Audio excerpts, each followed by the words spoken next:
Good afternoon, everyone, and welcome to today's webinar. Today we're actually going to be covering, obviously we've had our new release of our version 29 with a lot of improvements. It'll probably be a lot of data to take in all at once. I'm going to try to go over a lot of things that I think are key improvements for the everyday machining. If you do have questions, please go ahead and type those away as I'm going through it. I'll try to answer them as quick as possible as we go through the whole portion of what's new and everything like that. So obviously, just like I normally do, I'm going to start off with a small little PowerPoint, and then we'll actually just dive into the software and some of the tricks and everything like that, and we'll go over some of that stuff, okay? So first things first. All right, today's webinar. For those who did go to Chicago, I don't know if any of you guys did that are attending the webinar today. We do appreciate you guys swinging by the booth and saying hi. We were there. It was a great turnout for people checking out version 29, and a lot of people liked a lot of the new enhancements. So we're pretty much just going to cover some of the milling side. We'll dip into the lathe just a little bit to kind of get you guys looking at the integration of everything as well.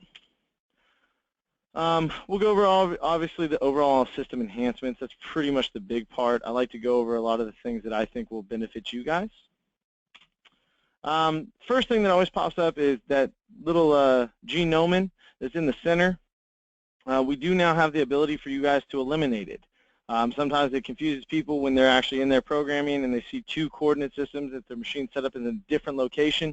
For printing purposes and everything, you can now hide everything on the screen and have just a blank screen and just show your actual machine setup in the CAM side, as well as the setup sheets now actually take a photo of what's on the screen.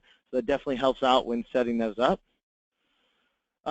We actually went into the posting engine and we made every post for mill and lathe one. What's really cool is it's a single set of variables. They're very easy for us for creating and also for you guys to learn how to use, because now it's just these simple variables that translate into mill and lathe. Obviously that sounds probably pretty weird, but what it actually does is when it's a mill post, it basically doesn't use any of the actual lathe functions. It just does the milling. When it's a lathe post, it doesn't use any of the milling options. What that does, that allows us to have a single extension for posting, as well as it makes the creation and learning how to create it very easy. First thing for lathe, it's pretty big, and mill turn as well. We went in, and normally if you've ever brought in a solid model into BobCAD, you ran into the scenario where you had to create a section plane and then do an intersection of curves. You would sometimes get all the geometry, and sometimes you'd have gaps. What we did is we added in the ability for a spun profile, and if you look at this image here, this actually has all of these cutouts. What the software does, it spins the part pretty much. You don't actually see it. It's all stuff in the background, and it creates a solid just like this. So this is what it looked like before machining. And what it does, it creates a 2D profile. So now you have a one-click solution to actually get your lathe and mill turn profiles for your lathe operations done. We also added in, for the people that do draw in BobCAD, for the CAD function in particular, we added in the ability for you guys to actually go in and do what we call a chain filleting option. What that chain filleting option does, it allows you guys to select a chain, and then if you want to fillet everything that's on the chain, you just say, hey, fillet chain, and it actually goes through. It saves you on a lot of different clicks. We also added in the ability for people that actually switch between, or you bring in a part and it's in metric and you need it to be in inches, or you bring in a part and it's in inches and you want it in metric, or you just like to open up parts and program in metric that are in inches. You now have in the bottom right corner of all your toolbars, it does have an inch, metric, all your options, so you can quickly flip-flop between the different unit outputs. Now this is a pretty big one. For those who've ever experienced bringing in an IGES step file, something with multiple bodies in it, our old versions used to try to convert them all into one solid. So sometimes you would get either a really long time to open a file, or it would totally not open at all. What this does now with our new multi-body support, it automatically goes in and will recognize the different bodies and give you the individual bodies. So now you can actually select them, open them, modify them, move them around, put stuff on certain layers without having to sit there and dissect the model yourself. Okay. Now, moving on to the next one. We did add in a backplot feature, and I don't want to confuse people by thinking, oh, it's a G-code simulation. It is not a G-code simulator. Backplot feature now allows you to actually visualize the actual toolpath motion without always having to operate and open up the simulator, run through all your features just to see what the tool is moving along the model. It doesn't show, you know, material cutting or anything, but it'll actually bring in the tool and you'll actually be able to watch the tool move along the toolpath, so you can actually make sure the motion and everything is correct on that, and the lathe, mill turn, and wire. Another big feature, and I think this helps a lot of people out, there are scenarios where you have a ton of different features in the tree, okay? We wanted to be able to go in and allow you to now group your stuff into folders so you didn't have this massive long CAM tree that you had to go through and individually blank out certain features and post yes, no, and do all that stuff. We had you now the ability to add different folders in, give them names, and then you just drag the features in that you'd like, and the software will keep them in those folders, so that way you're really organizing your actual jobs. Okay. Now, we also added in the ability, now in the simulator will show the threads being cut. We also added in the ability to support single point thread tools, so you can actually use those tooling in there. It actually is its own tool selection. As well as we added in the ability for you guys to actually go in and do tapered threads, so you now can output pipe threads. There it is. We also added in the ability to do a side ref, where you guys can actually step into the side with the actual threading tool. As opposed to doing a single pass, you can do multiple passes stepping in while cutting the thread. We also added in G41, G42 machine compensation support for threading, so now you can actually output the machine comp to handle at the machine. This is a pretty big one. We did add in the ability for you guys to actually output cylindrical pockets with the spiral. So what actually happens in your pocketing feature, if you look at the image that's over here, so you select all these pockets to machine, but on the circular ones, you'd like to have an actual true spiral that starts from the center and spirals to the outside edge. It now does that. Without you guys having to go in and do these as separate features, you use it as one in the actual parameters, and I'll probably show you guys this. You guys will actually be able to see, you just turn on a switch, so when it does find a cylindrical pocket, it outputs the spiral.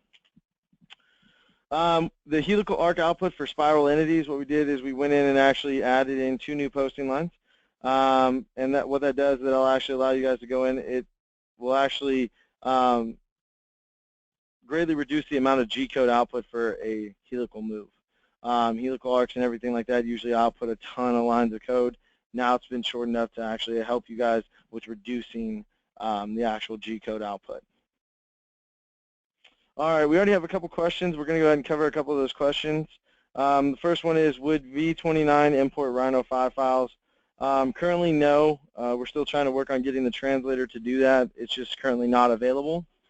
The next one is the spiral support using a G13, G12 on Haas machines. If I'm correct, the G13, G12 is a custom Haas cycle. I'd have to find out if we can output it in the code. That would be a good posting question that I can find out for you guys from the posting side.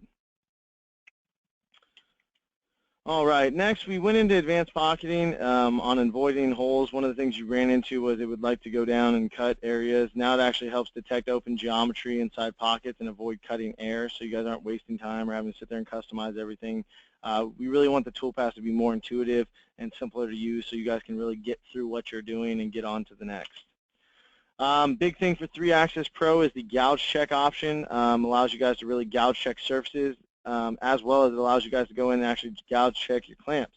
You guys do have the ability to go in there. It really prevents you guys from having holder collisions, and that way you guys don't actually have to worry about it.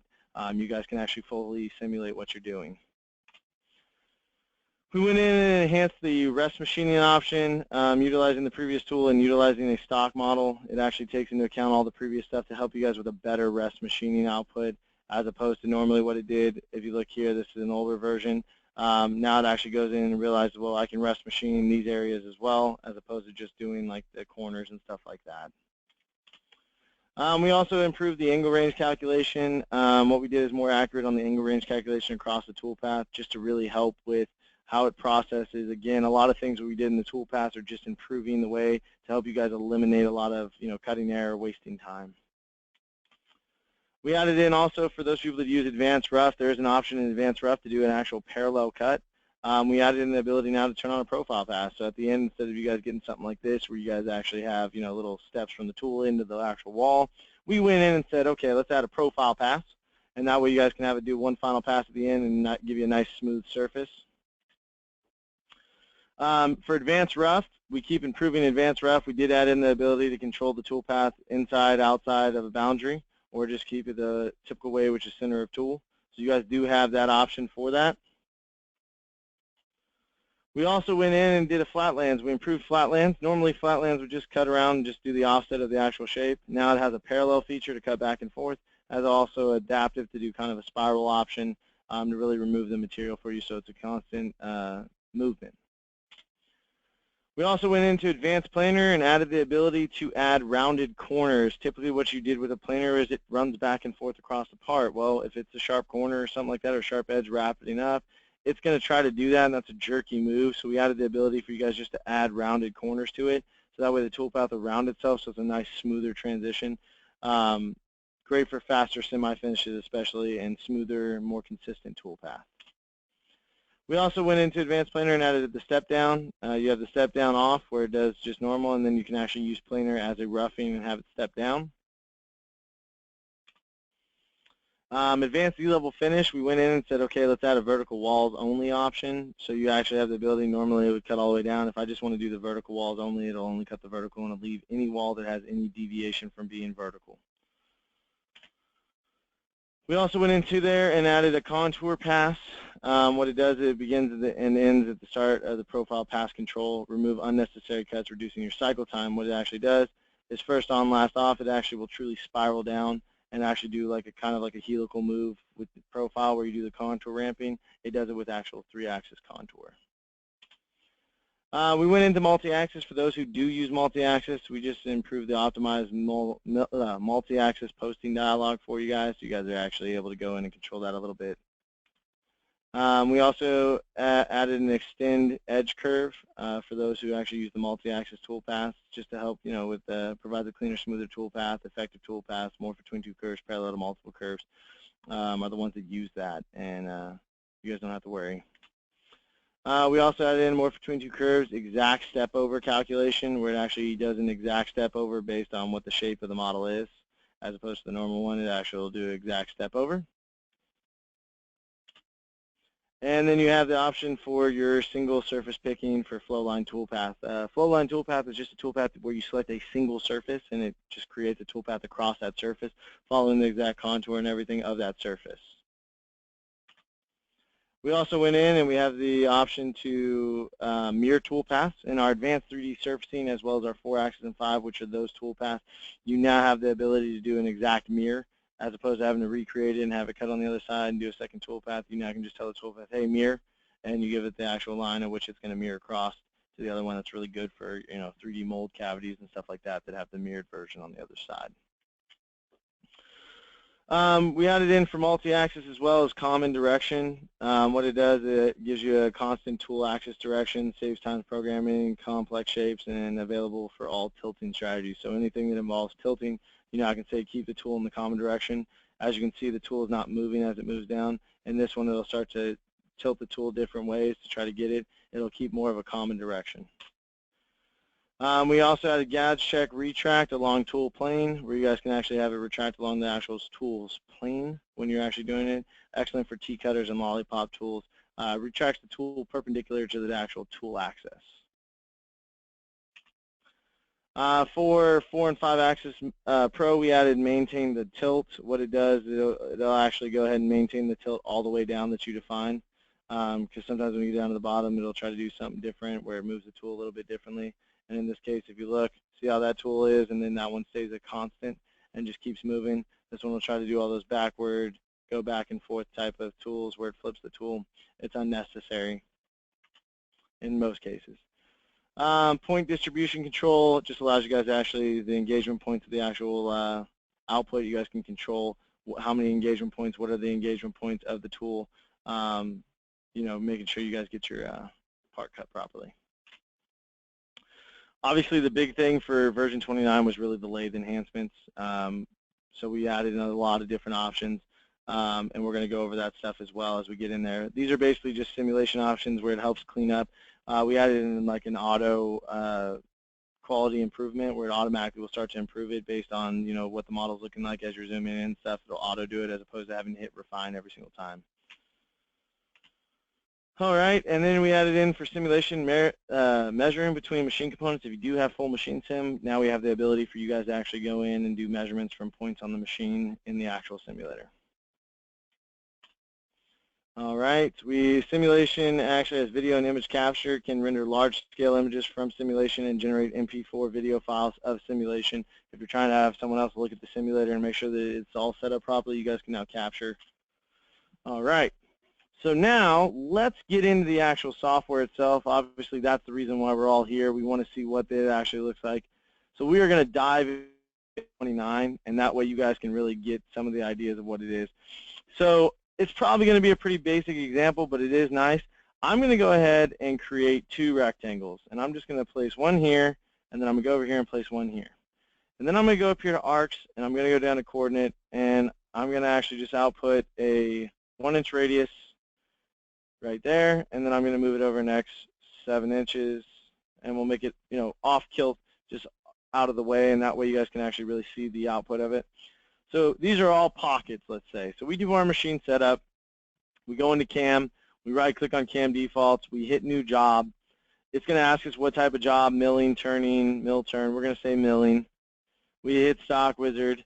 We're going to define our actual stock. If you have drawing on the screen, it will actually go ahead and actually grab the ends of it. It goes and does what we call a bounding box of material, and then we'll go ahead ourselves and actually define the stock and everything. If I hit next and I do my machine setup, I have it set right there. I'm not going to worry about moving it, but if you did want to move it, you guys can hit origin, move to whatever location you guys prefer. Once you click that option, it does snap that coordinate system to that location. Now this is where that genome option comes in, so that throws me off. I thought I moved my machine setup. Well, you have to click on machine setup to indicate where it's at. So to shut that off, you guys just go up to Preferences, Settings Part, and you guys can just say Show Genome Off, and I can even show Axis Off.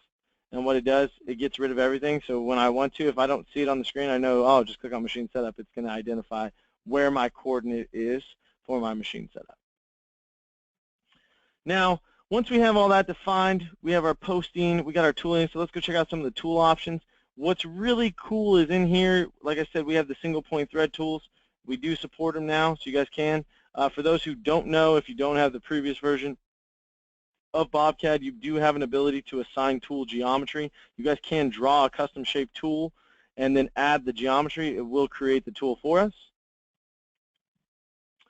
Now, another neat feature we added into is actually in the tool crib. When you actually go in and let's just say I want to add a tool from the library. When I add that tool now, it actually shows me an image of the tool that I can rotate and verify that that's the tool I was looking for with the holder attached to it.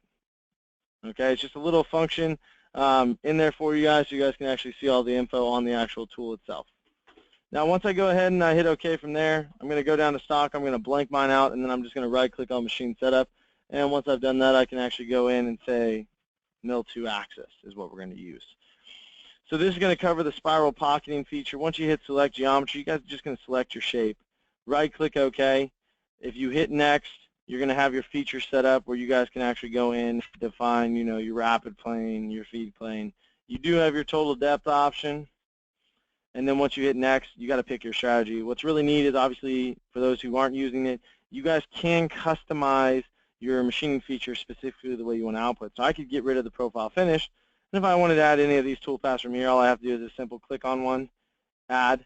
It adds that to the current location. When I hit next now, it adds in the corner rounding feature that we just added. That way you guys can set up multiple different features specifically the way you want off a single selection of geometry. Now once you go in, you select your tooling data. We're just going to use a 1/2-inch flat end mill. This is where you guys can assign all your tool data. And then of course on the pattern page is where we're going to find the spiral option. So normally you have all your typical features, right? I could say, oh, let's do an advanced ref, let's do adaptive, right? That'll output spiral as well. But if I use a regular offset, right, so let me deselect that, offset pocket, I choose just spiral for the cylindrical. I can choose climb mill, I can choose conventional, I have my actual step over percentage over here. Once I hit next, I have my side allowance and my bottom allowance. Single step, multiple step, okay. once I go in and I just hit compute, because what we're worried about is the actual output for it, check it out. So it does recognize that, oh, these are cylindrical pockets. I can do a spiral since I have that option selected. If I didn't select it, if I go back in, just so you guys can see, and I deselect the use spiral pocket, it does a normal pocket where it steps over, cuts, steps over, cuts. Now I can actually have it do a true spiral on that particular output. All right. Go ahead, if you have any questions on that, on the spiral pocket, go ahead and type it away while we're moving on to the next thing, and I can always come back and cover some more on that. So the next thing I'll show you guys is actually the backplot feature. So this is a prime example. So I want to see how the pocketing tool is doing. So I go down here, I right-click on the actual option for the toolpath, I left-click on backplot. What it'll actually do is it'll show the tool actually on the part. What I'm able to do is hit play, and I can actually watch it start cutting out our piece. And you can slow it down, speed it up, okay? And what you're able to do is actually watch how the tool is going to move in your actual setting if you want to across there. And that way you can actually see what's going on. If you want to as well, you have the ability just to step through it. And it'll show you each path of how it's going to travel by you just stepping through it.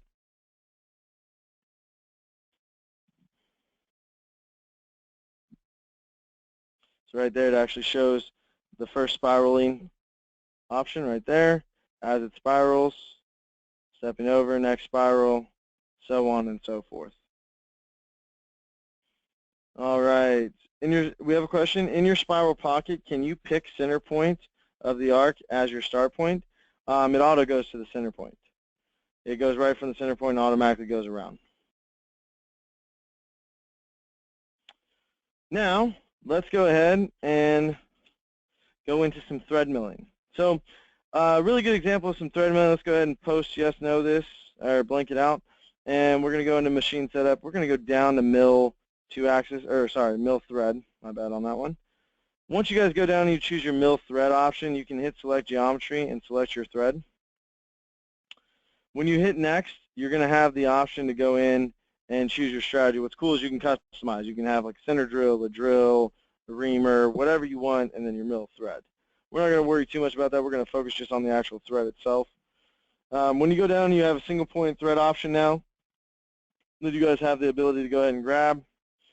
If you guys go down to patterns, you guys will have top down, bottom out, inside, outside thread, and then here's that nice new side roughing option where you guys can have it side rough in. When you guys hit next though, you guys actually have the option to define your thread, but here's the big kicker, you can now just define the taper. So if you've used typical thread, you guys know what a standard thread is. If I just add like a 10-degree taper to it, for example, and I hit compute, it's going to taper down my thread. So if I flip to a side view so you guys can see it's actually tapering down for us. So we actually have the ability to do full taper threads in our normal thread option.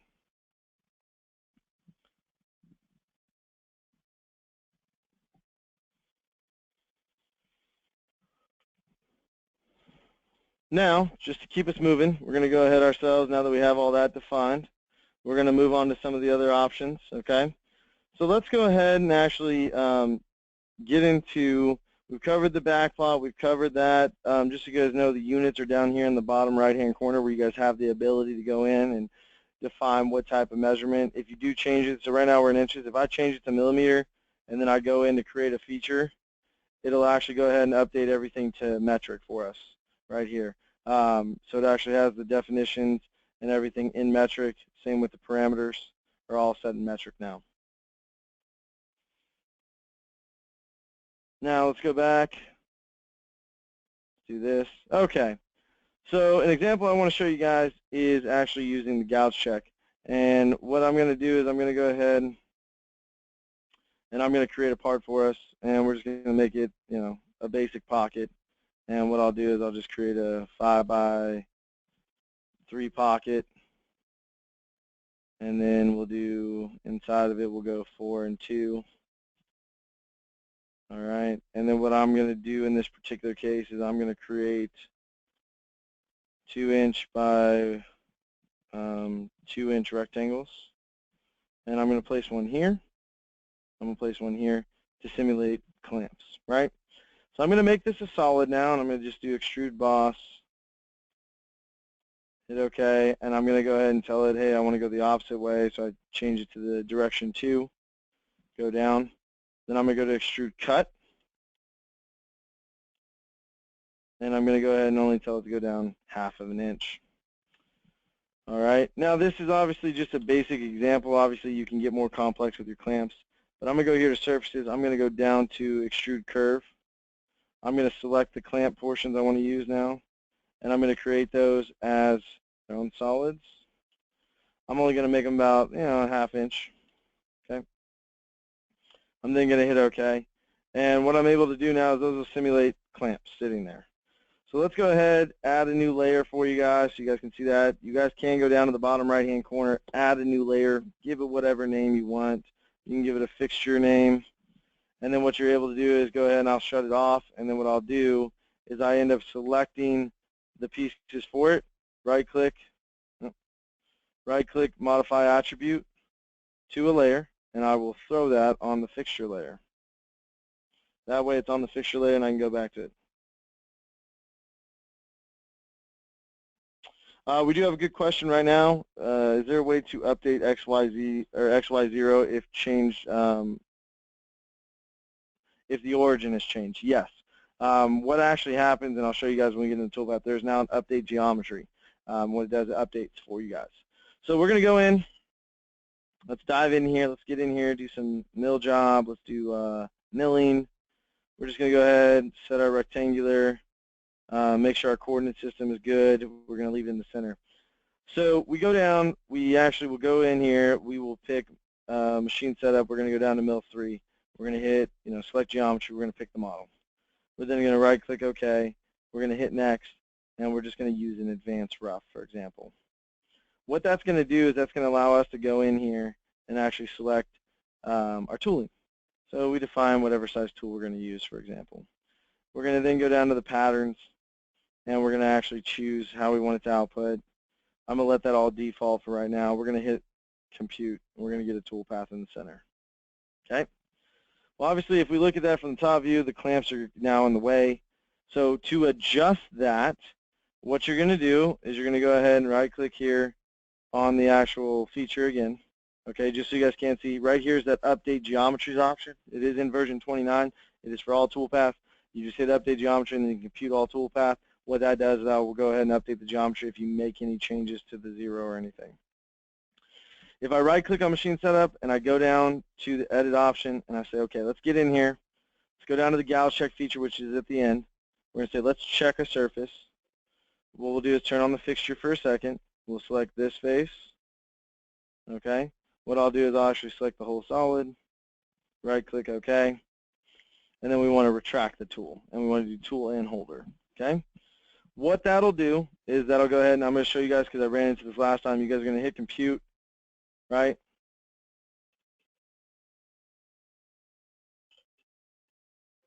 Right. It says exception raised in calculation clearance plane is too low. So that error says clearance plane, but that's actually happens to be our actual rapid plane. It's not the clearance plane. I tried to change that last time, just thinking the error was correct. You guys will go into the rapid plane, and you change the rapid plane to whatever you need it to be, because it's not high enough. So now when I hit compute, we're setting it to 3 inches. We're going to have plenty of clearance for the tool to retract up and move over. So now if you look, when it gets there, it's avoiding that area. It's retracting the tool up and over the clamp and continuously cutting. So if we go ahead, just so you guys can see, we turn on that backplot feature again, go down here to the actual backplot.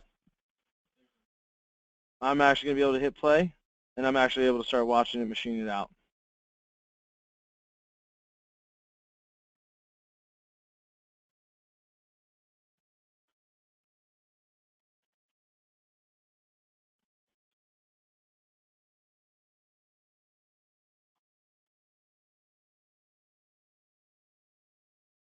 All right, so as you guys watch that right there, and then we'll move on to the next one, I just want you guys to actually see it retract up.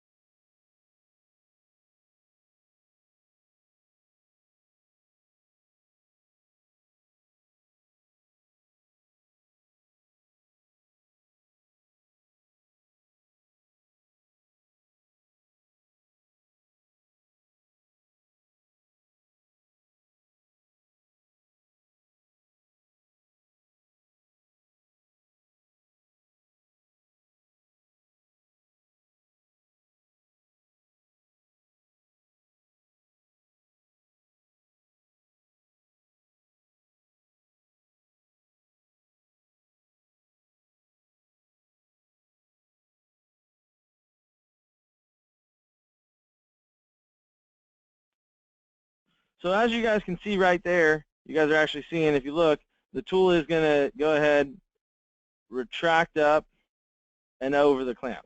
Now that is one option, right? That's it, just moving the tool path. Now, if I go in and I change the gouge check to trim and relink, hit compute, no longer is it tool path, it's going to be rapid moves.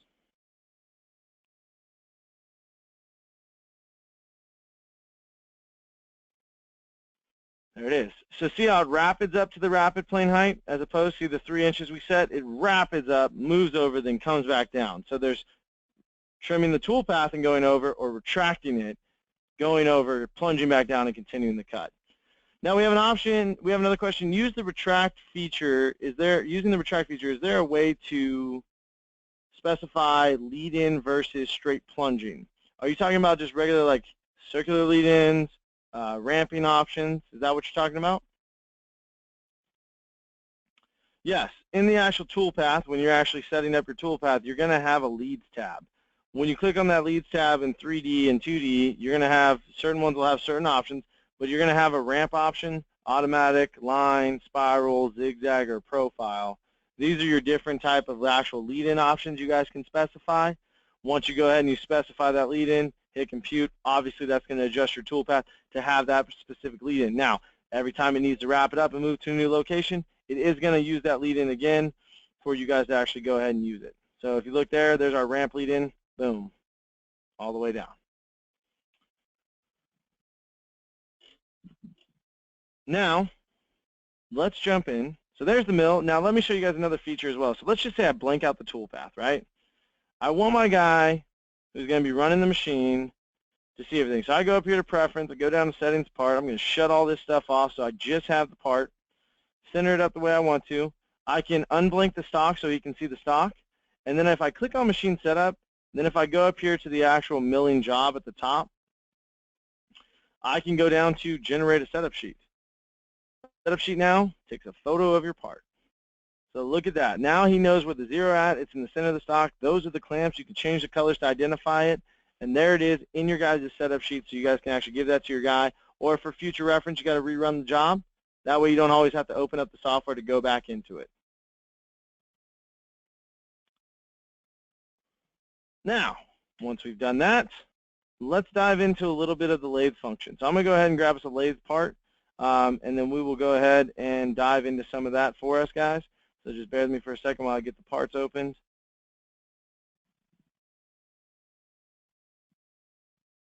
Okay. So now in the lathe, we rewrote the program. So anyone that has used BobCAD's lathe, it is different now. So I'm going to show you guys something that we used to have to do. So normally in the software, to get it to not cut in certain areas on the lathe, you would draw extra geometry. I'm going to eliminate this line for us because I want to show you what we've changed. So let's just say that's your part. Okay? You guys go into CAM, right-click, you hit New Job.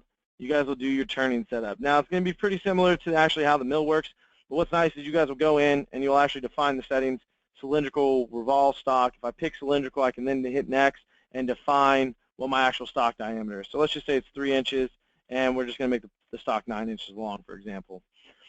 We're then going to hit OK. What it does, it loads our job into the CAM tree. Now, the first thing that's changed is the tooling library. When you guys actually go into the tool library and you hit tools, you'll actually have your tools, and you go in here and say you're adding a tool.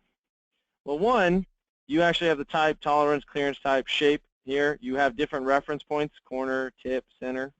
You guys can still draw your custom shape tooling. We didn't eliminate that function. We also added in the ability to edit tool holders and add in your different types of tool holders. Okay? If I hit OK, there's that first. Then, when you go down to machine setup, you used to have lathe turning, and in there it would have lathe turning, lathe grooving, lathe face turning, all those options. What we did was we made them all their own individual features. So what that does, that allows you guys to go down to like lathe turning, for example. We can hit select geometry, and we select the whole model. Now, you guys will see something very interesting when we calculate it, and then we're going to show it, but we select everything. Hit OK. You hit next. First thing that's new is a brand new features tab. What this does is this allows you guys to actually set up the preliminaries of the toolpath, like is it an OD, is it an ID cutting, how are we doing this? Are we adding extensions? all those options are now available. The nice part about it is you can now, with the toggle of a switch, turn it from an OD cut to an ID cut and not have to worry about defining the tool because it'll flip to the orientation, and then if you still need to change it, you guys can, but it'll automatically handle that for you. Now this undercut feature, we're going to go over this in a second. I want to show you guys. Constraints are new. What this does, this actually goes off the actual tool, path, and stock. So what it does is when you actually have a stock model and you say from stock, it actually cuts from the stock height, not the model or the last piece of geometry. It actually cuts from the stock. Then there's a feature where it picks the highest point of the actual selection of geometry you have and cuts the tool path off there. We're going to use from stock. We're going to hit next. You have rough and finish, pattern, repeat, and finish, depending on how you want the tool path to output. If you hit next, you can go down here and choose separate moves or CAN cycles. In the lathe side, we allow you guys to output, obviously, the long portion of the code, the separate moves, or you guys can actually output the CAN cycles. You have the tooling output. What's really cool about in the tool library now, when you're actually in here setting up your tool, you guys can say, you know, horizontal or vertical. If you turn on the show tool holder, it'll actually show you how it's going to hold the tool based on your settings. You guys can also do custom angles, which are pretty interesting, and you tell it what angle you want to go to, and it'll actually show how the tool is going to rotate to be at that angle. Now, let's go here. Next, you have your patterns. So what we did is we went into all the patterning options and added new features specific to each tool path. One thing we added was a zigzag feature. All the tool paths now have the ability to hit zigzag, and they'll actually zigzag cut back and forth. We also added in offset, which actually, instead of doing the normal cut where it comes down, it actually follows the contour of the shape as it gets closer. So obviously the more you cut, the more the tool path starts actually following the full contour of the shape. Now, if you hit next, you have your rough allowance, your finish allowance. We also added in a overlap option, which you can actually overlap to previous cuts or a specified distance. That way the tool path is not, you know, retracting right off. It's actually going up to the next one, then coming off to give you a nice smoother semi-finish ready to go. Now, if I go ahead and I hit next, I can choose my rapids. We went into rapids. We added an OD clearance, ID clearance option, so you don't have to worry. It'll just go right to what the clearance is for those.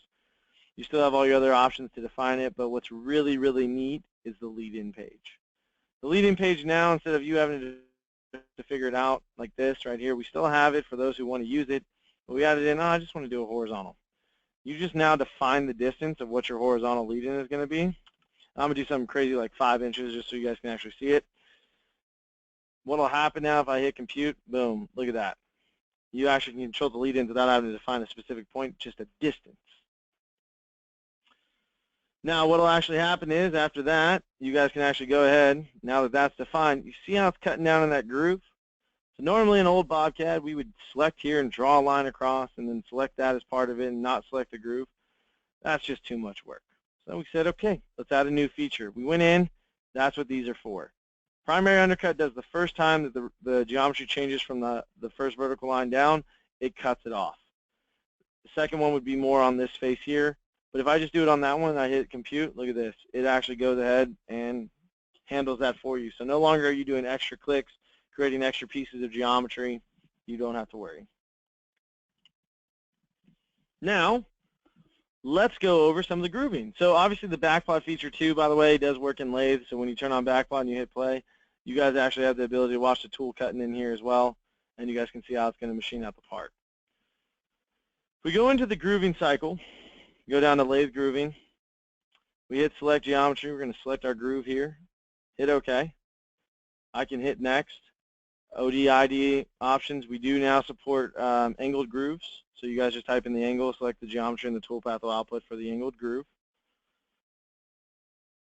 We have we're going to change the from stock to from feature height because obviously we don't want to cut from the stock height. We want to cut from the feature height on the actual option. And then you go down here to groove options, rough groove. We're going to go down here to the actual patterns for it though. We added in standard, single pass where it just cuts one pass, and then we did a zigzag feature as well. But the nice part is if you're on the center option, you also have center out, so it does 1, 2, 3, and then goes 4, 5, 6. Alternate, alternate, so it goes 1, 2, 3, 4, 5, and then skip where it skips every other one, and then comes back for it. So if I choose zigzag, I can go ahead and choose my parameters where I actually have my step over and everything, my pecking options. I'm going to just do zigzag, for example, and hit OK. And there's our new zigzag feature in full effect. Okay. Now, if we want to go in here and we want to do this inner diameter cut, we're going to just go like this. And this is what makes it so nice. If I want to, I could just copy and paste a feature. Paste it. Select geometry. Pick this new piece. Hit OK. You don't have to do anything special. You just go into edit. You just change it now. ID cutting. Compute. Boom. Just like that now, without having to change tool orientations, the software will handle switching it for you. If you do need to change it from back region to front region, you can do that as well. But we tried to make it super easy for you guys to get in there and really just get your parts out, get it out efficiently, and spend less time programming.